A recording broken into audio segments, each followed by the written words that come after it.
Canto 4. Between two foods, equally near at hand and tempting, left free to choose, a man would die of hunger before he could bring either to his teeth. So would a lamb stand still, caught between the cravings of two ferocious wolves, in equal fear of both. So would a hound stalk still between two does. Just so, if I kept silent, urged in equal measure by my doubts, I merit neither praise nor blame, since my silence was forced, not freely chosen. I kept silent, but my longing and my questions all were painted on my face more ardently than words could have expressed. Beatrice did what Daniel did when he freed Nebuchadnezzar from his wrath, which had made him cruel unjustly, by her words. It is clear to me that you feel the pull of two desires, so that your divided craving binds itself so tight it can't breathe out. You reason, if the will does not even waver in devotion to the good, how can the violence of another reduce my measure of reward? Still another cause for your perplexity is that you think, in accord with Plato's teaching, the souls return to their own stars. These are the questions that weigh equally upon your will. First I shall deal with the one that has more venom in it. Not the seraph that most in God's himself, not Moses, Samuel, or whichever John you please. None of these, I say, not even Mary, have their seats in another heaven than do these spirits you have just now seen, nor does their bliss last fewer years or more.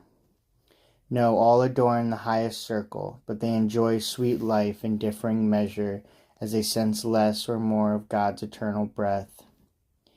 Those souls put themselves on view here, not because they are allotted to this sphere, but as a sign of less exalted rank in heaven. It is necessary thus to address your faculties, since only in perceiving through the senses can they grasp that which they then make fit for intellect. For this reason, Scripture condescends to your capacity when it attributes hands and feet to God, but has another meaning.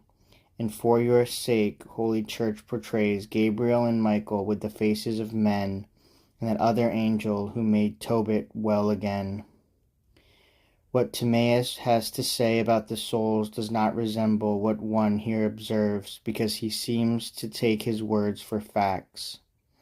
He claims the soul returns to its own star, from which he thinks that it was drawn when nature gave it bodily form. But perhaps his meaning differs from what his words seem to express, and may have an intention not lightly mocked. If he intends to assign to these wheels the honor of their influence and the blame, then his shaft may strike a certain truth.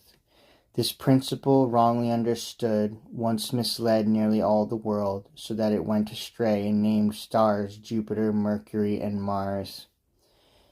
The other doubt that troubles you contains less venom, because its harm could not lead you away from me.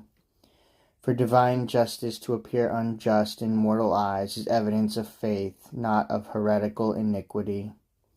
Since your human understanding is quite able to penetrate this truth, I shall content you as you wish. Even if violence is done when the one who bears it in no way consents to the one who deals it out, these souls were not excused on that account. For the will, except by its own willing, is not spent, but does as by its nature fire does inflame, though violence may force it down 1,000 times. Thus, if it stays bent, whether much or little, it then accepts that force, as indeed did these, since they could have retreated to their holy place.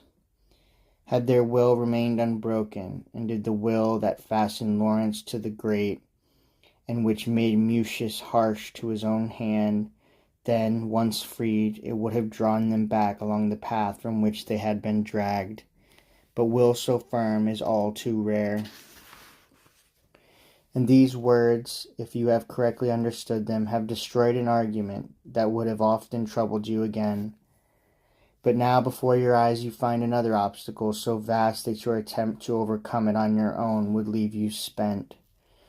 Assuredly I have set it firmly in your mind that a soul in bliss could never tell a lie, since it is always near the primal truth. But then you may have heard Picardus say that Constance kept her true love for the veil, so that in this she seems to contradict me. Many times, brother, has it occurred that, if unwillingly to escape from harm, one does a thing that had better not been done, as Alcmaeon, exhorted by his father, slew his own mother, so as not to fail in piety, he steeled himself to pity. At this point I would ask you to reflect. The threat of violence so mingles with the will that these offences cannot be excused.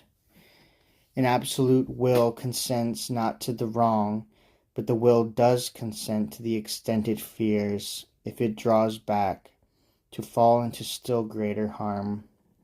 Picarda thus, in that which she affirms, speaks of the absolute will, while I refer to the other, so that we both maintain a truth. Such was the rippling of the holy stream, issuing from the source from which all truth derives, that put each one of my desires at peace. O beloved of that first lover, I said to then, divine creature whose speech so floods and scalds me that I am more and more alive. Not all the depth of my affection is enough to requite you grace for grace, but may he who sees and has the power reward you. I now see clearly that our intellect cannot be satisfied until that truth enlighten it, beyond whose boundary no further truth extends. In that truth, like a wild beast in its den, it rests once it has made its way there, and it can do that, or else its every wish would be in vain. Like a shoot, doubt springs from the root of truth, and its nature urges us toward the summit, from ridge to ridge. It is this, lady, that invites and assures me to ask you, with reverence, about another truth that still remains obscure to me. I would like to know if one can satisfy your court with such other works for vows left unfulfilled, that in your scale their weight would not be scant.